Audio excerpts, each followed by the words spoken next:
Hi guys, today I'm changing the battery in this Omega caliber 1330 wristwatch.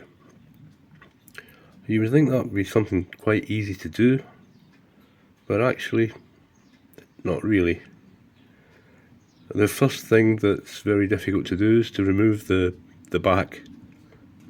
I did it eventually, but it's very tough. There's a small lip, an indentation on the back cover of the watch. It's a Constellation. There's no way you're going to see the lip. No chance.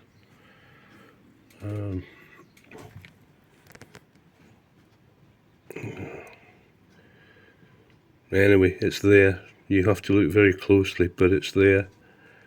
And you need I tried to use a traditional case knife, but it was too thick.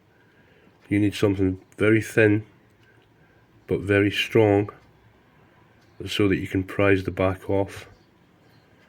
And from experience, I also know that replacing the back, you need the right tools. You need the compression set to get the back on properly. And when you do that, you hear quite a satisfying click. You need to be careful to select the correct sizes though, otherwise you'll crack the glass. Excuse me. What else about this watch? Yeah, this watch was broken. I had to get a stepper motor, which is the round thing you see there by the battery compartment. I got it from eBay. It was quite expensive. I replaced the original one, which was toast, and it worked. The battery I'm replacing has been in there for approximately 3 years. I've measured the voltage of it. It's 1.41 volts, and the new one's 1.59. I would have thought that the thing should have kept working with a voltage of 1.4 volts, so I'm a bit worried that it isn't actually going to work. The other difficult thing to do is the screws are infeasibly small, so unless you're actually used to working with watches and small screws, you need to be careful, otherwise you'll lose the screws. It would have been much better if Omega had designed this with a claw rather than a full circle, so that you could just slide it out without removing the screw completely. But unfortunately you have to remove the screw completely, and trust me, it is an absolute nightmare to replace, to put back. An absolute nightmare.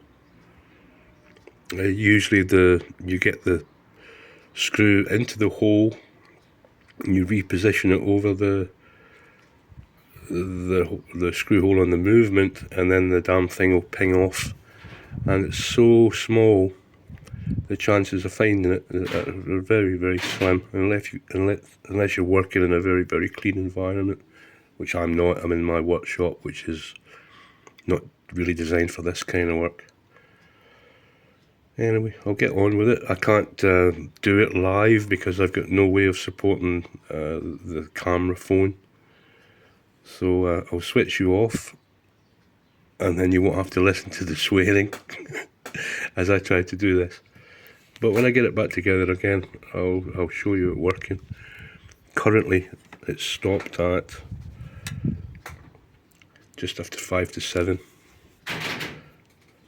so we'll see. Bye for now. Right guys, I've finally done this. It was arduous to say the least to do, as I expected it would be. It helps if you have steady hands and good eyesight. I've got one of those things, not the other. I'll let you guess which. It was a real pain. It took me almost 2 hours to do it. The small securing screw kept flying across the room, and I was on my hands and knees many times trying to find it. But amazingly, I did find it every time. Absolutely incredible.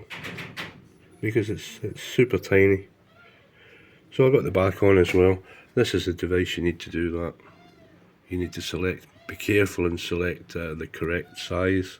And if you've got thin lugs on the watch case, also be careful because they can break.